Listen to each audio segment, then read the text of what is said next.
शिरपूर शहरासह ग्रामीण भागातील किरकोळ कारणावरून झालेले वाद अनेक वर्ष प्रलंबित न्यायालयातील खटल्यांची संख्या दिवसेंदिवस वाढत आहे.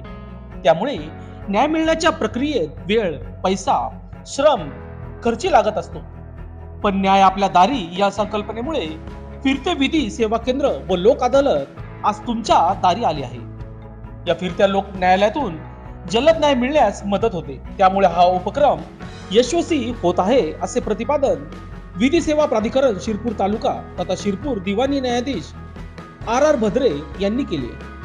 विधी सेवा प्राधिकरणातर्फे शुक्रवारी दिनांक 14 रोजी सकाळी 9 ला सांगवी ग्रामपंचायत कार्यालयात महाराष्ट्र राज्य विधी सेवा प्राधिकरण यांच्या अंतर्गत तालुका विधी सेवा समिती शिरपूर मार्फत न्याय आपल्या दारी या कार्यक्रमात फिरत्या लोक अदालत जनजागृती उपक्रम राबविण्यात आला. कार्यक्रमाचे अध्यक्ष सांगवी ग्रामपंचायत सरपंच, जिल्हा परिषद सदस्य योगेश बादल, शिरपूर दिवाणी न्यायाधीश आर भद्रे, सचिव निलेश चव्हाण, सदस्य एम बी पाटील, ॲडव्होकेट भाईदास पावरा, वर्षा अहिरे, ॲडव्होकेट एस बी पाटील आदी उपस्थित होते.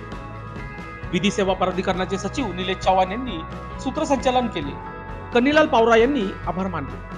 या कार्यक्रमात उपस्थित ग्रामपंचायत सदस्य जब्बर सिंग पावरा, रघुनाथ कोळी, भास्कर बोरसे, भगवान मोकळे, मधु भिल, रमेश गायकवाड, विनायक भिल, राजाराम गोपाळ, चिंतामण कुवर, भास्कर बोरसे, संजय बागुल, राहुल देशमुख, रावसाहेब जगदेव, ज्ञानसिंग पावरा, अक्षय दहिवरकर आदी येत्या 27 जूनला शिरपूर न्यायालयात महालोक अदालत होणार आहे. त्यात सहभागी होय असे आवाहन न्यायाधीश भद्रे यांनी केले आहे.